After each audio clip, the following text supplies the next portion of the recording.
June 30th, 1908, 7:14 a.m., Central Siberia. An area of wilderness twice the size of modern-day Tokyo, completely isolated, unaware of what was already burning through the upper atmosphere. Witnesses hundreds of miles away reported the sky splitting in two. They described a fire high above the clouds. The forest went entirely silent. Even the wildlife sensed the massive shift in barometric pressure.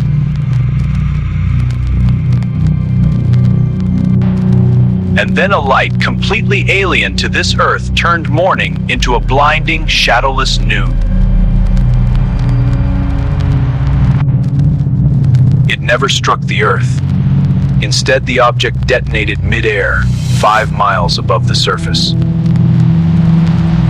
The explosion released the energy of 15 megatons of TNT, 1,000 times more powerful than the atomic bomb dropped on Hiroshima. 40 miles away in the trading post of Vanavara, witnesses were thrown violently through the air.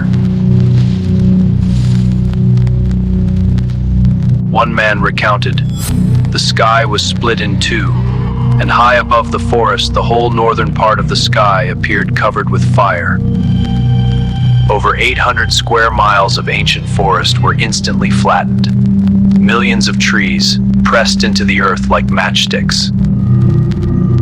For 3 nights following the impact, the skies across Europe and Asia refused to go dark. The atmospheric dust scattered sunlight across the globe. People in London could read the midnight newspaper by the light of the sky." It wasn't until 1927, 19 years later, that a Soviet scientist named Leonid Kulik finally organized an expedition. Kulik expected to find a massive crater, like the ones left by iron meteorites in Arizona. He searched the epicenter for weeks, but what he found defied all scientific logic. There was absolutely no crater. Instead of a crater, he found the telegraph forest. At the exact center of the blast, the downward force was so perfect it stripped the branches without knocking the trees over. For 3 expeditions, Kulik's men probed the deep peat bogs, desperate to strike the iron hull of a buried meteor. Unable to find physical evidence, Kulik tracked down the nomadic Evenki people, the only humans close enough to witness the blast and survive. "Tell me what you saw." Their stories were entirely consistent and completely terrifying. They called it the descent of the fire god Ogdi. One trader, over 40 miles away, reported sitting on his porch when the sky suddenly felt intensely hot. Then, the invisible wall hit. He stated, "My shirt was almost burned off my back. I wanted to tear it off, but then the sky slammed shut." For decades, the leading theory was a comet. Because comets are mostly made of ice, it would have detonated in the atmosphere and evaporated, leaving no crater. The heat of atmospheric entry would turn the icy body into a massive steam bomb. But in 1999, microscopic glass spheres called tektites were found embedded in the resin of the surviving trees. This sparked a radical new theory. In 1973, 2 physicists proposed that Tunguska was caused by a primordial miniature black hole passing straight through the Earth. The theory suggested a black hole the mass of an asteroid entered through Siberia and exited through the bottom of the Atlantic Ocean. However, records from 1908 showed no corresponding exit explosion in the Atlantic. The black hole theory was dismissed. This led to an even more terrifying possibility: antimatter.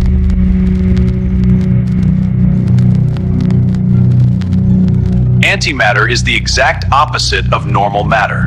When the two touch, they instantly and completely annihilate one another.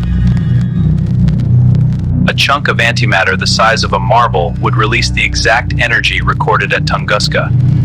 and it would leave absolutely zero physical trace. But during the Cold War, a Soviet science fiction writer named Alexander Kazantsev proposed a theory that the military took very seriously. He suggested the Tunguska object was not a comet and not antimatter. It was a dying extraterrestrial spacecraft. According to the theory, the craft lost navigational control, attempting to perform an emergency landing in the unpopulated Siberian wilderness. But before it could touch down, its nuclear propulsion drive went critical.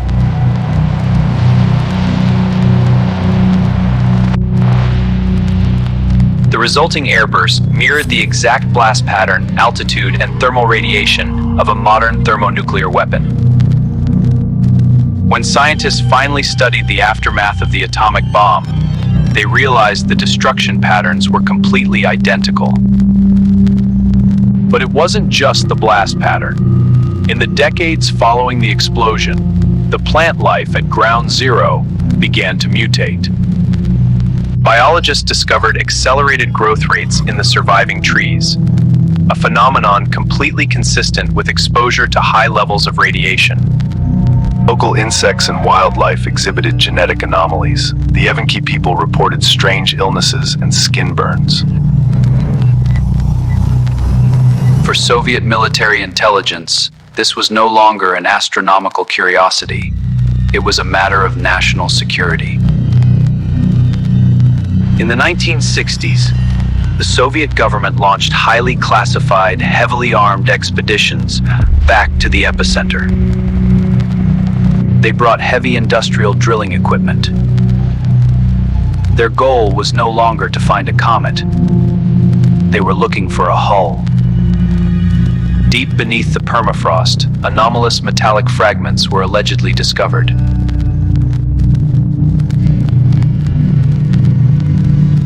Rumors leaked from Soviet military scientists that the isotopic composition of the metal did not match any known asteroid. The official reports were immediately classified. The metal fragments disappeared into the vaults of the KGB. Just 5 miles from the accepted epicenter lies Lake Cheko, a perfectly oval body of water that the Evenki people claimed did not exist before 1908. In 2007, an Italian scientific team conducted a sonar survey. They discovered the lakebed is shaped like a steep, perfect cone. Their seismic scans revealed a massive, incredibly dense reflective anomaly buried deep beneath the center of the lake. The lead researcher stated, "We believe a large fragment of the Tunguska object survived the airburst, striking the Earth to create Lake Cheko. But the Russian government refused to allow the team to dredge the bottom. The object remains buried in the mud." There is one final theory, one that doesn't involve space at all. It involves a man who claimed he could split the Earth in two. In 1908, Nikola Tesla was operating his massive Wardenclyffe Tower in New York, a facility designed to transmit wireless electrical energy across the globe. Tesla had recently claimed he developed a directed energy weapon capable of destroying a city from halfway across the world. The theory suggests Tesla was attempting to test his weapon in the uninhabited Arctic, but a massive miscalculation caused the energy beam to strike Tunguska. Proponents point out that in the weeks leading up to the blast, Tesla was aggressively requesting maps of the Siberian region from the Library of Congress. Shortly after the Tunguska Event, Tesla abruptly dismantled the Wardenclyffe project. He never spoke of his directed energy weapon again. Today, over a century later, the true cause of Tunguska remains unproven, but it changed how humanity views the sky. Modern space agencies have deployed a massive network of early warning satellites, constantly scanning the blackness for inbound threats. Because if an object the size of the Tunguska impactor were to strike a modern city today, the loss of human life would be calculated in the tens of millions. it would happen without warning.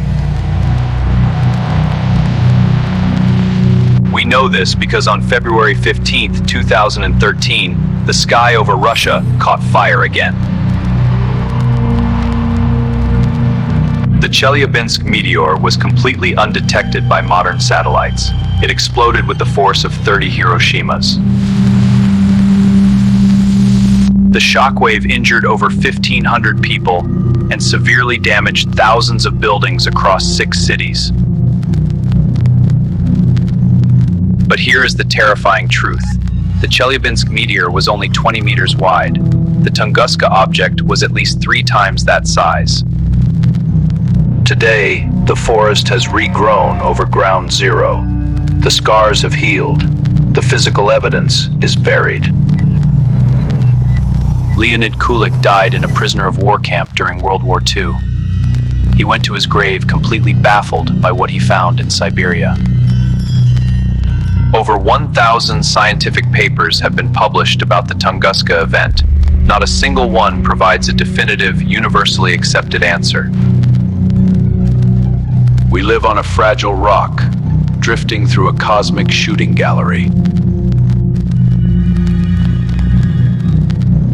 Every day, our planet is bombarded by hundreds of tons of microscopic space dust and debris. We walk beneath a sky that we assume is safe, a sky that we believe is empty. The indigenous people who witnessed the blast never returned to the epicenter. They considered it cursed ground.